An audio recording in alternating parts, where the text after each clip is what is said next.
Woo! It is Wednesday at 8 p.m. Eastern Standard Time.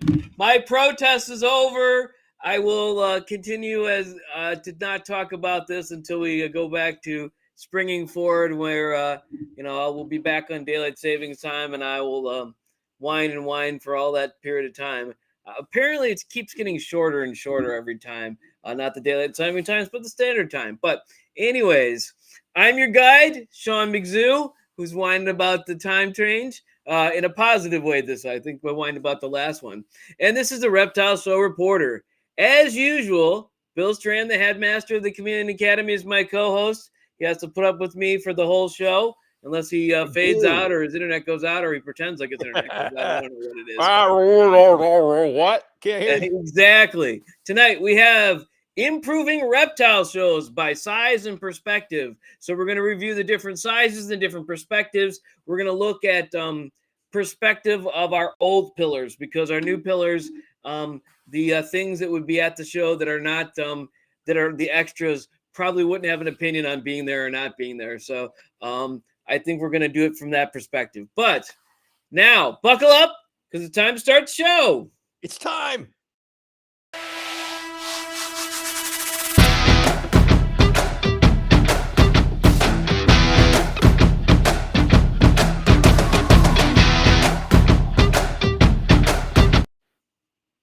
All right, we're back. Two Turtle Tom is there, and so is Eliza Ann. I'm actually going to meet Chris from Zev's Green Reptiles this weekend, because I'm going to be at the Troy show. I've already got hotel booked for 2 nights. I'm probably going to go to the Reptarium the night afterwards. We'll talk all about it. And if the stars align, he'll be on our next show. So he was going to be on tonight's show, but he couldn't. But he's able to make next Wednesday. Hopefully, I don't let it all happen until I don't announce it until I'm sure, and then even then I don't know, because we've had one person who missed 2 shows in a row. So Stephanie Payne is here. Thank you, Steph. James Cross. I'm just going to spend the whole show naming the people in the chat. So all right, Bill. So let's go over the old pillars so we can talk about things from different perspectives. So the first, we got to go announcements. See, that's why I keep this thing in front of me that tells me what to do. Bill, any announcements? No announcements, other than I'm working really hard for the December 2nd 8-hour Chameleon Academy Marathon live on YouTube, December 2nd. So working hard on that. I just got in my my magnets. How do I? Let me. You know what? I'm gonna see if I can get. I'm gonna go get the magnet, or I'm gonna have somebody get the magnet. Anyway, I'll show you when I. Okay, you're signing Yvette to do this. I know. I'm gonna see if but she's busy. So all right, we'll just see if somebody walks around and can get them for me. All right, podcast number 10 went live yesterday. We had a lot of views, so that's a real positive. So James Cross said, "Woohoo, party time." That's right. I'm sure that's about our magnet, and not about me going to Troy, Michigan, but you never know. No. Community party, pajama party. That's right. I guess I got invited to this thing. I'm the what is it? Backup person, Bill, or person, whoever I might be at the party. So Sean is my backup for the entire show. If I go down, he's going to take over as host. If my connection goes down, he is going to take over. If my guest doesn't show up, he's going to be my guest. And so essentially, I'm going to be there the whole time doing everything, and you're just going to be napping. Yeah, I mean, because your internet goes down a lot. Sometimes your guests don't show up. Your voice may go out. I'm literally getting new internet for this. Fiber optic internet. On being there the whole time, and I'm going to have to write a script for the whole thing, huh? All right, you got the magnets? I'm going to get my box of magnets. Okay. Can you bring me the box of magnets that is by the door? All right, you go ahead with the show. All right, on with the show. Podcast number 10 is Eric from Dad and Daughter Crusties. I put a bunch of clips on. The whole thing's is on Spotify, Apple Podcast, Audible, iHeartRadio, and it's also on YouTube and as on my channel. Social media, we talked about the pillars. That's what we were talking about. So this is what we're going to do.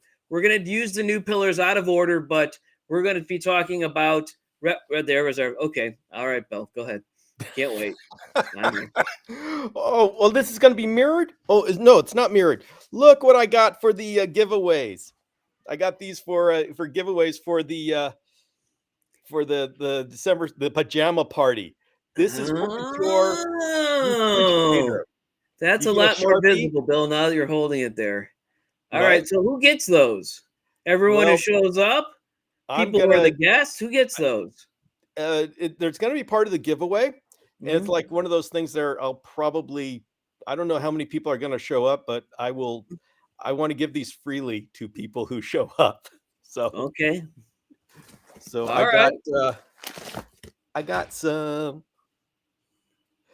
But yeah, this is a fun one. I got some really intense stuff for the giveaways, and then Mhm. I've got the stuff that I just want to get to people. Okay. All right.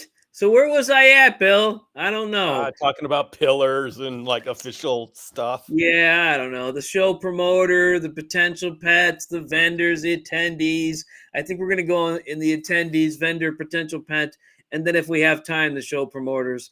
We're going to talk about local small shows, which are once a month, medium shows, which are in the middle, large shows, which are Tinley, and hopefully this Troy, Michigan one, the one over in Pittsburgh, the mega shows, some of the mega shows that Bill went to, and even consider what a chameleon could or a chameleon a reptile show. That I was thinking about chameleons because you're there right there, Bill. I wonder why. Convention, a reptile show convention. What would that look like? So let's start fresh from the attendees' view. What can we do with the local small? I don't even know if you've been to them, Bill. So small shows to make them better for attendees only, from their perspective. Oh well, I think the best thing about okay, we got to define local show. Okay, we got it as small, but how Once often? a month. Okay. Probably anything from zero. I guess one vendor to 40. I guess. Yeah. Well, I think when we're talking about those local shows, Mhm. they're when they're small, Mhm. their their purpose is actually to replace the pet store as far Mhm. as getting feeders and stuff. Mhm. Yeah, people bring and buy stuff, but Mhm. you go there to get the good feeders and maintenance stuff. And so I think it's doing a Okay. great job. How do Um, you improve on them? If they're perfect as they are. well, you're gonna you know what? I don't know that I would be the right person to talk to All about right, that so I'm going to because say it. I'm We in the get big rid of city, all man. the wild caughts. We don't bring any wild caughts to it. We get rid of the flippers who come there with like 20 different 50 different species and don't know anything about the birth dates or anything about the how these things are kept, and they call them, say they're all captive bred, but obviously they're wild caught because they don't even know who did anything about them. Um, James Cross was saying we need a good variety of animals, so that would be good. I think we have to have a variety of people giving away from the perspective of the attendees. I would like more people with like different rats and different crickets and they usually just have one cricket guy, one animal feeder guy, one person who's they just have one person. I know that's not ideal for the vendor's perspective, but I think we would just have at least two of them, so you have something to compare to, something else to get, and what have you. What else would I do for the? I would put more into um, into the education of the individuals because most of those people there's a lot of people who there are very educated. They just come to get their stuff, but then there's a lot of people who are first time people at a reptile show, and you know how would we best get them into it? How do we give them the best pets, captive bred and all that stuff? All right, so Adrian Ramos is here. And Two Turtle Tom said, Bill, exactly. The great pet shops are gone in Ohio. There's a couple left by me, but it's still, yeah, it's very true. Of course, there was never all these great pet stores. They were all kind of, sort of fly by night. But anyways, Well, let's see.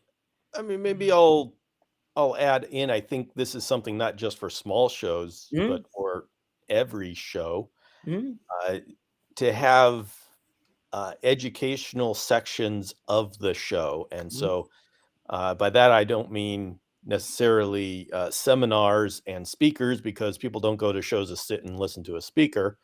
I know I've been a speaker at a show before, and yes, people come, mm-hmm, but there's so much noise going on at that point, and you don't know who's in the audience.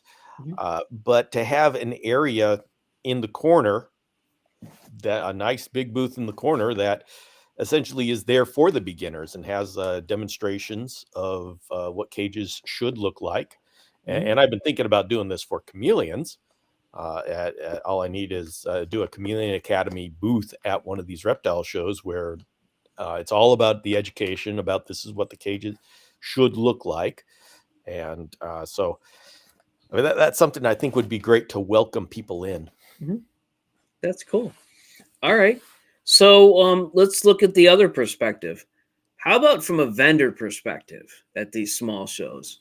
What can we do better for the vendors You mean to take care of the vendors? to make the show better for them? To make it, there's a lot of ways, more people in the door. But I'm talking about things that are like actually easily possible. So um, maybe provide better food options, or maybe have food delivered, a food delivery, get something together. Um, Provide a way to use the restroom when you're by there yourself vending. I was vending by myself a few times, and the restroom was close, but you got to trust your people next to you, and you never know who your Mhm. people next to you are to make sure that, and you're losing sales. So I don't know, better way to go to the restroom. Um, let's see what else. Um, I think they should consider a VIP, because you get in early, or you go late or whatever. People, just a small group of people, so they can get in early and either get in and get what they need, or have a little more time with them. I know that's something the medium and large shows do, but I don't know. There's some bad about that, but it's a little bit more money. But I'd gladly pay a little bit more money to get in first. Now Tinley was a perfect example when I need to get in there first, because Tinley was, during the VIP was just as busy as every other show I've been to. So even without the VIP. So but I think the VIP would be an ideal thing. What do you think, Bill? Have you been to a medium show or a I've small show with the vet? And Well, I've been to a small show, but I think it's really difficult for me to give an insight on that because I Mhm, come from a big show mentality. That's mhm, all I really have. And mhm, so when I go to a medium-sized show, I go in with big show expectations. mhm, Like uh, I I go in with the expectation that I'm going to see something that is a once a year or possibly twice a year event, mhm, which is a completely different perspective than once a month event. And so I'm looking for something that's going to really be knock my socks off, powerful, uh, not just functional. okay. So let's just quickly go to the potential pets. So from their perspective, I know that you can't really think about what a pet was, but what would we do at these smaller shows? I think that we would display them better, um, put them in more naturalistic habitats, at least a smaller version of their naturalistic habitat, or something that we talked about the venomous stuff being secured very well, and that we don't have a problem with the oh, Chris is here. um See, I knew his name this time because he's going to maybe Excellent. be here next week, and I'm going to meet him this weekend. So that's the best way to get me to remember your name. Oops, I hit my computer. um, um is is to be able to say that you're going to meet me on Saturday and be on my show Wednesday. That's right. Better. But I think there's other people here that I didn't do that with, but most of them have. I haven't met James Cross either, so we have to figure about that. And actually, I don't think I've ever met Stephanie Payne in person. So yeah. And I'm not going to talk about Bill and I because we talk a lot, but physically in person, one on one, never happened. He even came to Ohio apparently recently and skipped out on me. I'm not going to talk anymore about that. He can talk. He can talk about that more.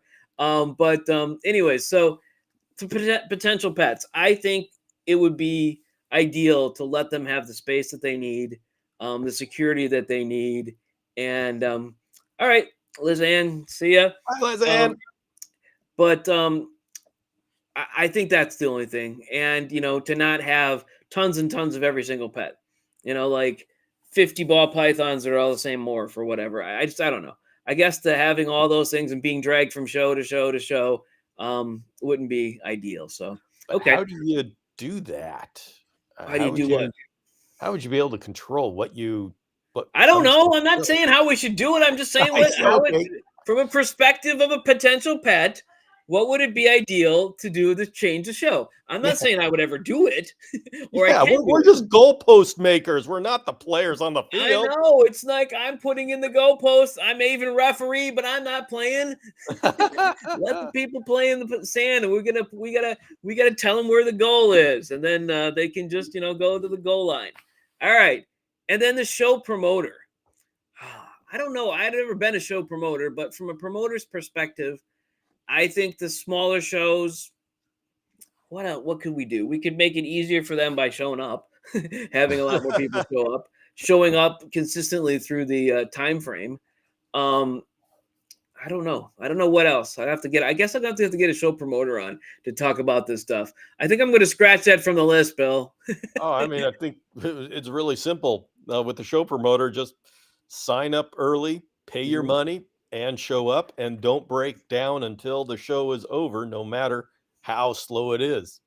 Okay, that's very true. They do break down at these little shows because like they go to 3 or 4, and when they go to 3 at 2 o'clock, there's nobody in the door, and they go to the 4, there's nobody in the door after 3. So people start breaking down their booths, and for those of us who are still there want to go a lot longer, they live their booths, and so it's Yeah, empty. So and it's the real problem is that once the word gets out that the place is a ghost town, mhm. then They you're stop just in a coming. downward spiral for the Right, show. they stop coming, and then it's at 2 o'clock, and then it's at 1 o'clock, and then Yeah. So and so that's yeah, and then you got unfortunately, to act like you're a team with the promoter, right. not that the promoter's there to serve you. Okay, all right, and make it so that enough people want to do something at the show that the promoter can fill the show. Even when there's a Tinley show, that you could have to figure out what to do. Go to Tinley and send someone to that show, or do something else. That would be ideal. Of course, my show promoter, the local show, goes to Tinley. So last Yeah. time he was very specific about not putting it on Tinley. I think they did just once. They ended landing on Tinley, and it was like I went to the show and it was like so many new people. That was a nice thing, but they weren't even there. The just one person promoting the show was there, so it's kind of strange. But anyways, okay, let's skip around. Let's jump because I don't define. I define medium as not large and not small. So how about the large shows?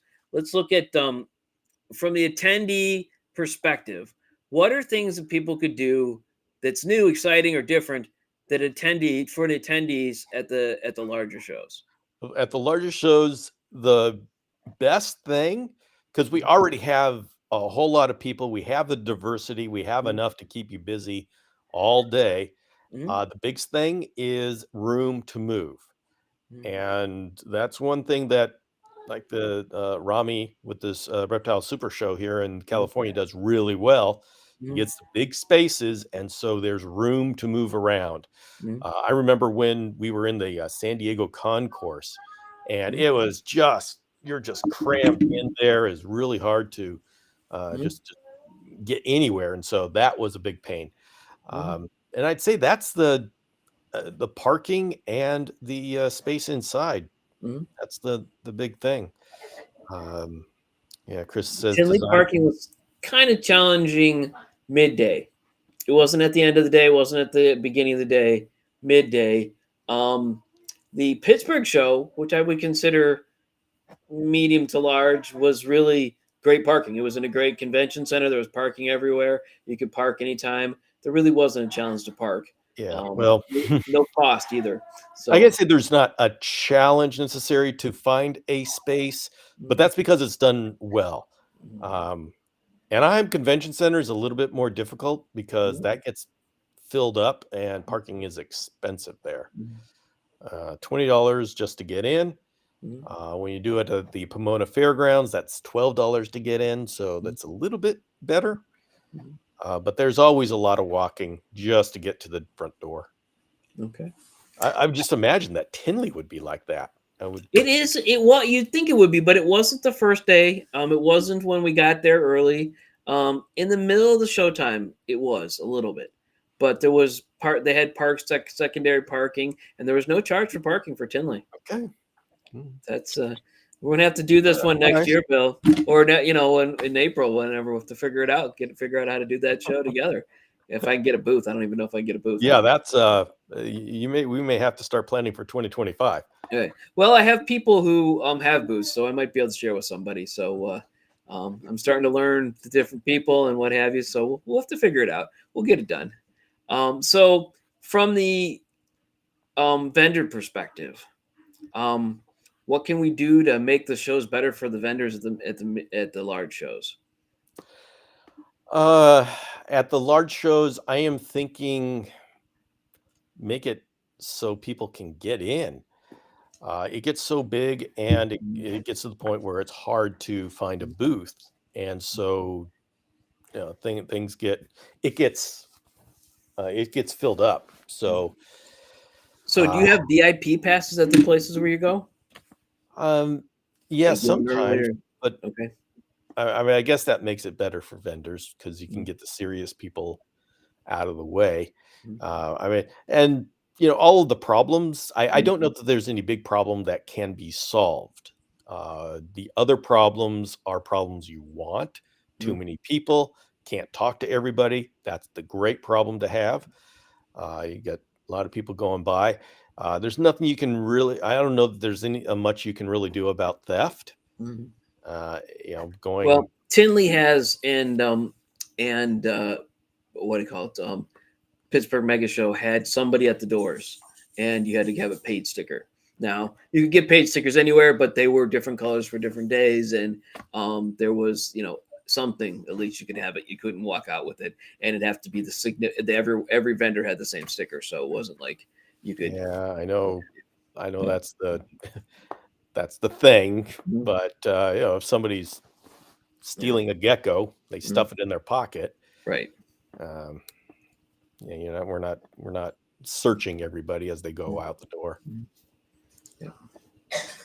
Yeah, especially when you put them in little deli cups and people stick them in their pocket. So or like I don't even know what they are. They're like saucers or whatever, but they're not really full deli cups. But they're really small and really easy. But you have to be careful. So okay, I would say from the potential pet perspective at the large mega shows, I think the problem for them is they may not be well cared for because people make rash decisions.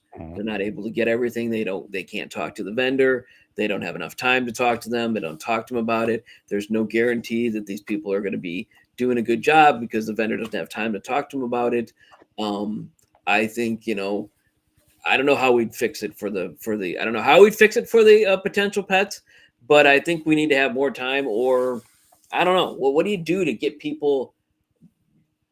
better people to purchase or figure out who the better people are to purchase the pets? Or do you just leave it up to I don't think the vendors and the people, and I don't know. I guess we're looking for goals, not for plays that we need to run, but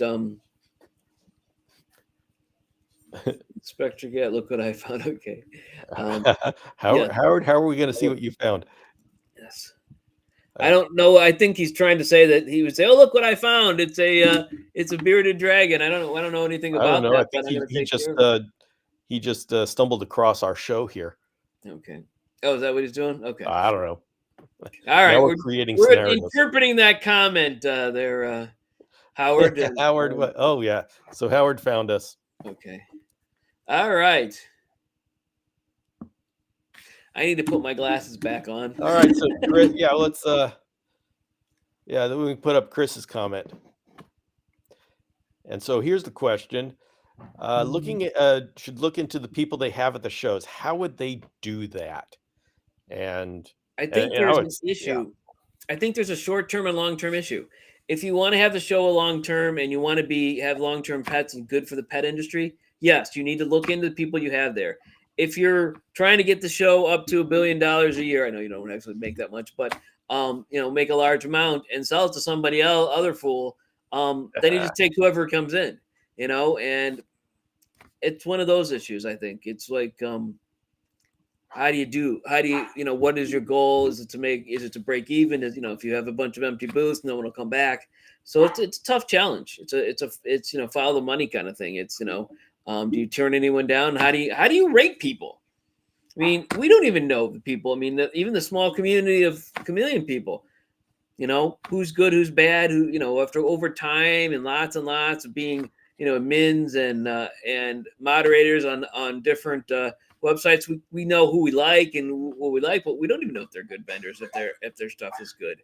So I don't know how you do that. I don't know how would you do that? I guess you'd have to basic answers, but We that would be an interesting question.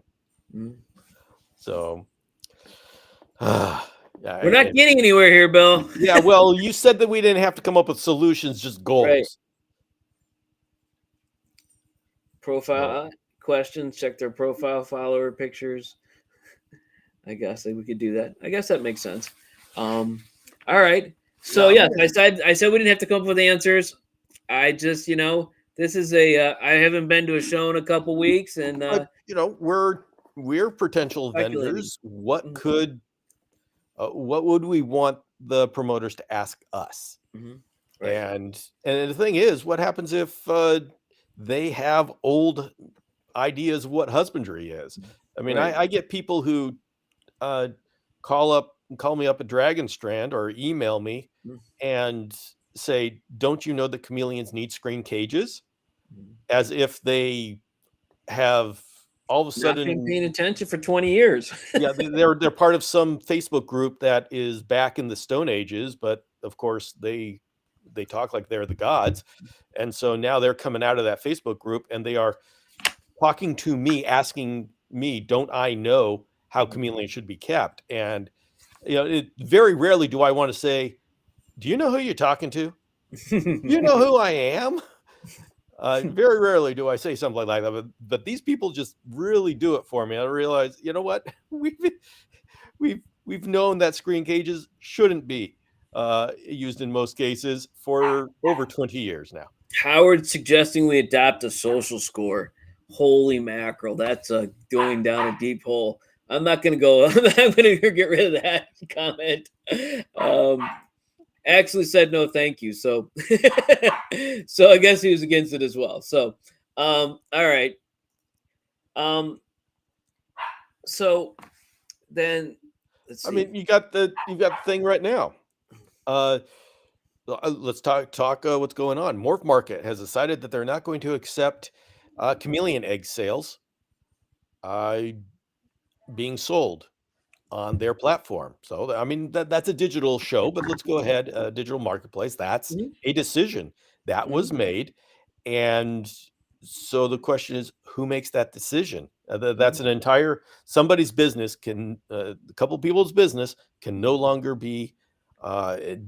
have a digital outreach mhm. because of an ethical decision made by somebody else. And who gets to make those decisions? Every show promoter? I mean, Yeah, that's the I answer. think so. And then the people make their decisions. If they want to get chameleon eggs, they go somewhere else. So Morph Market only sells them, they'll go somewhere else that sells them. But I think it's one of those things when there's a rule, you wonder why there's that rule, there's a certain number of people who, when there's a rule, they'll go, hey, must have been a good reason to have that rule, and they won't buy them because. And then there's a bunch of people a small percentage of people who will just go out and do it just to buy them because they want to break the rule because that's what they do.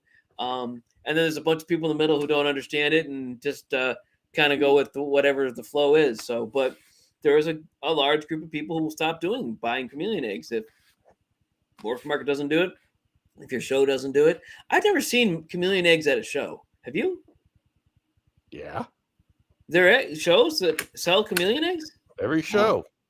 Well, then again, the chameleon egg sellers are based in California, Yeah, so well, I'm going to that's get them.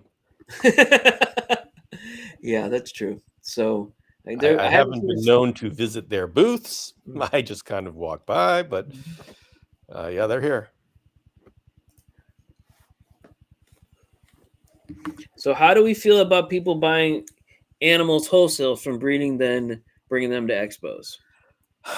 I have no problem with that in principle, but I do have a problem with people doing that because they just want something to put on their table, and then that's how we get these cages full Mhm. of chameleons that they bought from a wholesaler, and they don't have proper housing for it, they don't care, and they don't wanna go home with them. They're just there for the show, so they're just stuffed in a cage, Mhm. and an hour before the end of the show, they're going to be slashed down to half price. Right. And I hate that. I guess I feel the same way. I don't mind them doing it, but a lot of people tell me, "Oh, I got a buddy who breeds these," but they don't say anything about the buddy, who they are, where they're at, and then I just start to think that they're selling wild caughts. Because you look at the creatures, you're like, that is not a captive bred animal, or it's not a cared for animal. So I'm not going to buy that anyways. But I wasn't going to at first, but yeah, I think I don't have a problem with it, but it's just how it's done. And if you have a whole bunch of different animals and you're not breeding them yourself, or you're not caring for them, then you're not going to know how to take care of them, and you're not going to be able to tell the people. So I think that's another issue. So here, rule number one: raise prices.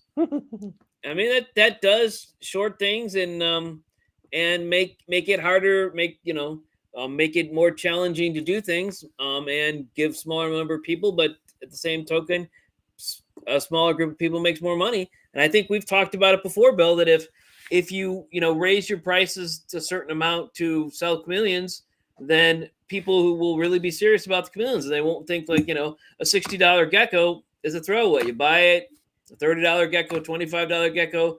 You buy it. If it dies, it dies. You know what I'm saying? Like that whole Rocky Four thing. If he dies, he dies, kind of thing.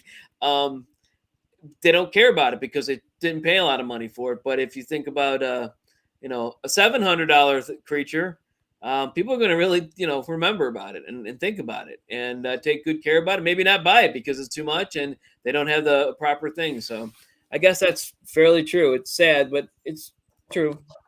Let's try this one.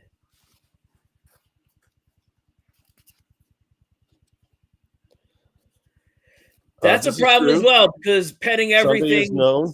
spreads disease. So I think even if you're using some of that Purell or other water-based contaminant stuff, you don't use that perfectly. No one does it all the time, and yeah, you're petting, and really, the animals don't love being petted. Most of them don't. I mean, the I don't know I don't even know if you call what the emerald what are they, Emerald Tree tree Swift. skinks, right? Yeah, Skinks, are you right? but they're not being petted, they're just jumping on you. So they're like cats. They're good for being with you when they feel like it, and if they don't, they run away. But they run back to humans, so that's good. But yeah, I think that's a good way of thinking about it. But it's still an introduction of people to the reptiles, and so we got to figure out how to do that. I guess they Yeah. have petting zoos. Like I'm going to go to the Reptarium hopefully this weekend, and I got tickets for Saturday night, and I'm gonna walk through that. I don't think it's a petting zoo, but at least it's a little bit more of a you don't come to buy something, you come to see it. But I don't think they take everything out to pet for you. But I guess I'll learn. But we'll see. Um, Well, we know Sunday, we have our weekend shows, and we know that Sunday is family day. mhm, We have it kind of mapped out. Saturday morning is when the diehards that are coming to get the best stuff, they are at the door. They want the rare stuff and the top quality. And then we know that Sunday afternoon is for families. to come and just look at stuff. So there's not a lot of sales. And then Sunday afternoon is when the bargain hunters come out and they want to get what you don't want to go home with. So that's the layout of a weekend show. Yes, I don't know. My dog is not looking for a walk. She's looking for my wife to play with her. So that's not the problem, unfortunately. And she's in the middle of taking care of my daughter. So unfortunately, I muted my thing and then she stopped. So anyways, um, I'm gonna have a great time. Wow. So the Reptarium, I'm getting Chris is setting me up for positivity there, but I I don't want to have too much expectations. Well, wait a minute. Which Reptarium are you going to? The Brian Barchik's? Yeah, Yeah. Okay. that one Wonderful. in Michigan, just north of Troy, which is where the Michigan Reptile Show is this weekend. It is a petting zoo. So Two Turtle Tom is confirmed. Everybody knows he's the one who's been telling me to go there. So it is a petting zoo. So all right. So I wasn't going to say because I haven't been there before, but now two voices have said I'm going to have a good time and we're going to have some feeding and some petting. So it's only an hour long, but it'll be an awesome adventure. So there we go. So that's what the answer to it is. Have one of those in every city. Yeah. Or every state, I guess. You could put it in the middle of the state or whatever. So Well, yeah. Well, Clint's is very much like that. yes. Clint's Reptile Room. Yes. I did that as well. So yes, go to Clint's if you're in Utah. If you just happen to be in Utah sometime. Yeah. Hey, I'm gonna go there again in the spring when I'm going through to Vegas on my way. So or on my way back, one of the two. I don't know. I got that still got that convention. So that's cool. All right. We're at only 37 minutes, Bill, but you have any other thoughts on how to make these reptile shows better? I just like that they're growing. Hmm. I think it's good that they get better because it, even though we as a community don't necessarily get along very well with each other at times, most of the time, uh, us being bigger is gives us more influence.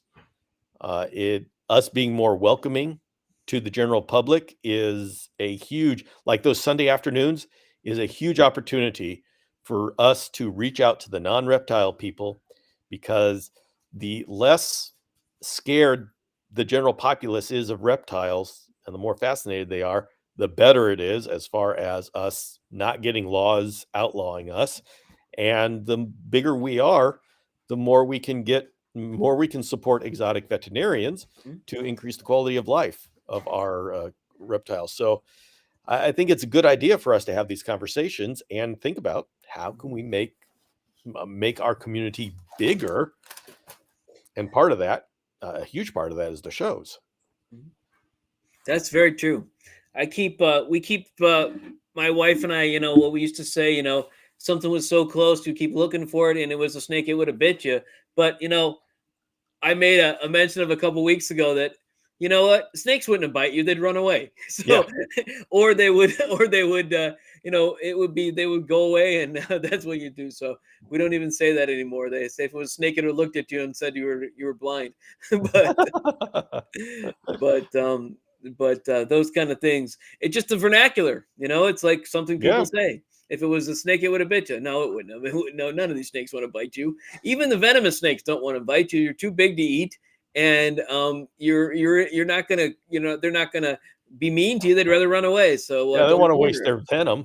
Right, exactly. So yeah, let's waste it on something I can eat, not something I Yeah. could do that. But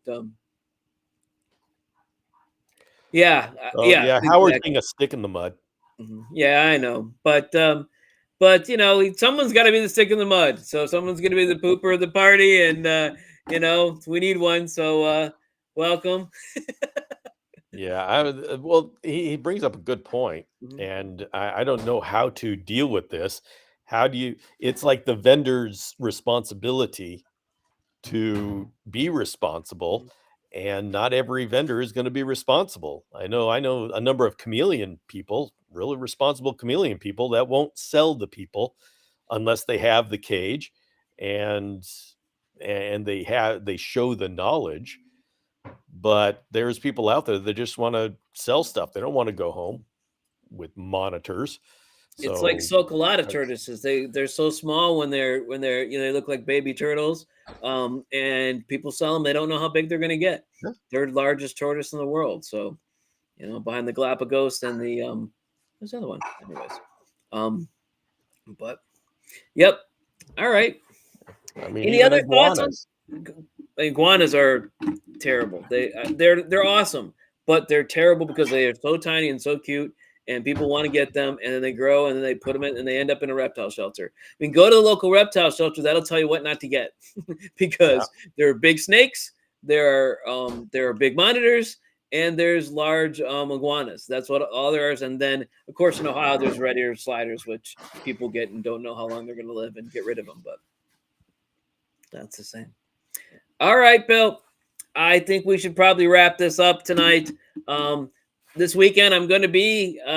There's a puppy there. See, now your dog wants to go for a walk or something other. This is But we're Blazer. pet friendly in this show, so we'll let that happen.